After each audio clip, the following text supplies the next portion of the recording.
Nasaan na nga ba ang aking beta? Currently, naka-quarantine siya sa taas ng aking 75-gallon tank. Nga pala, hindi pala sa akin tong beta na to kasi sa girlfriend ko to.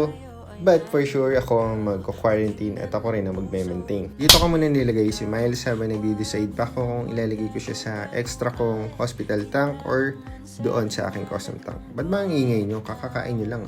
Itong pinaglalagyan ng dalawang hospital tank ko ay pinagawan ko ng custom tank 40-inch by 9-inch by 10-inch. Ang balak pala naman ilagay dun is Fancy Gapi. Then, mag-aquascaping na rin ako. Nakabili na ako ng aqua soil and seeds para dun sa ating mga halaman. Alam ko na hindi siya fancy goldfish kasi nga heavy goldfish tayo. Pero, I just wanna share you the experience nung pag-aquascaping and i-update ko kayo kapag ready na yung tank and pag mag-aquascaping na ako. So, kung may mga master gapi tayo and beta keeper dyan and aquascaper, please help me and guide me sa aking pag-aqua